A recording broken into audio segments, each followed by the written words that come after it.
guys, welcome back to my channel. My name is Maria. If you enjoy this video, go ahead, don't be shy, hit the like button and subscribe to my channel for any future videos on narcissistic abuse recovery and complex post-traumatic stress disorder. So today we're going to be getting into 5 different steps in which we can go ahead and set boundaries for ourselves. I know that, throughout time, so many people talk about you don't have boundaries, you're a people pleaser. Why don't you set boundaries for yourself? What does that even mean? All right, so let's get into that today. Excuse me if I look down, I'm going to be looking at my notes for you. So today, number 1, we are going to look at what are your boundaries? Identifying exactly what your boundaries are. And who do you need to create these boundaries with? Who in your life do you need boundaries with?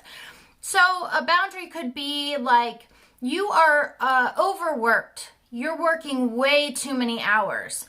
You're underpaid.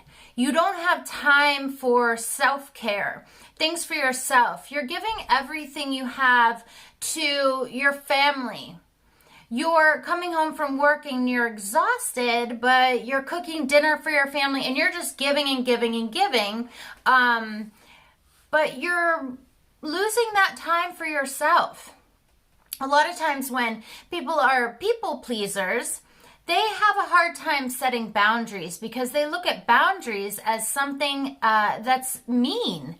They're being mean to people, but really boundaries aren't mean. What they're saying is, I respect you, I love you, but this is as far as I can go in order for me to live a happy life. So step 1 is identifying what are your boundaries and who do you need to set them with. And like I said, boundaries are not mean. So, do you have to set boundaries with your husband or wife, with your spouse, with your friends? With your children, with your coworkers? Who do we need to set these boundaries with? Okay, number 2, what does your inner child need? If you haven't heard about an inner child, well, you have one. Everyone has an inner child. It's the thing inside of us that needs to be nurtured, validated, and cared for so that we're able to have a healthy life. So, what kind of boundaries does your inner child need? Do you need protection? A sense of protection? Do you have a feeling like you are self-abandoning? You are giving too much of yourself. Are you neglecting your self-care? Like I had mentioned before. So your inner child needs validation, protection. It needs to be taken care of just like a child would. So you need to figure out, what does my inner child need to feel protected? What kind of things do I either need to eliminate from my life or push back in order for me to feel self-protection? Check in with your inner child. All right, so number 3, do you see value in the boundary? Or what kind of value do you see in this particular boundary? Can you see how your life would change if you were able to put this boundary up? And how would your life change? Can you envision what about your life would be different if you went ahead and set these boundaries for yourself? How would they benefit you? What does that look like? So you want to be thinking about, how much value is this boundary going to add to your life? What kind of things are you going to have time for? Are these things that are going to fill you up with positivity, spirituality?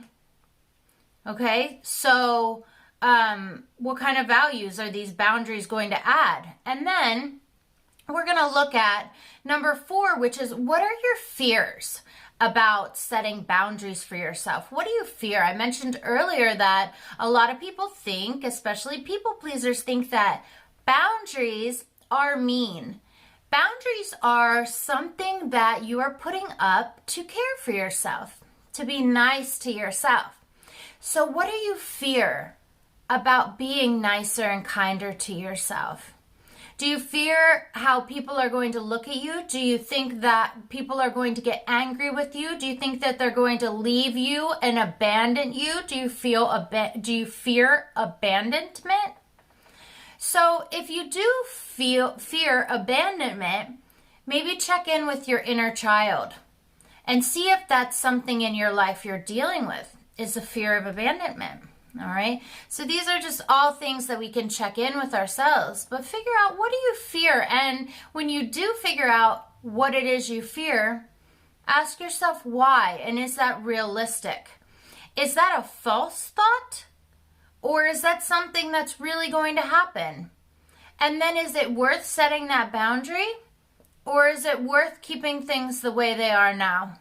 So check in with your fears, all right? So lastly, just remember that you're not responsible for how people react to the boundaries that you set.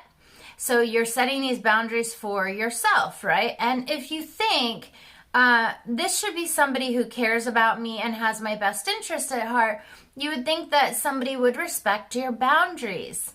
Well, that's the truth. People should respect your boundaries, and it is 100% not your responsibility, depending on how somebody reacts. You have to create a boundary and then leave it there. Just leave it there.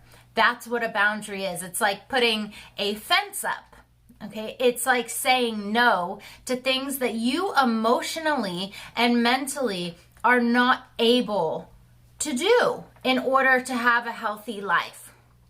So again, you're not responsible for the way that people react to your boundaries, okay? You're doing this for yourself.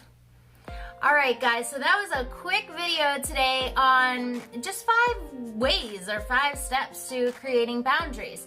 I hope this helped you in some sort of way today. Boundaries are so important in our lives, just to live healthier and happier and be able to tolerate all this craziness of the world.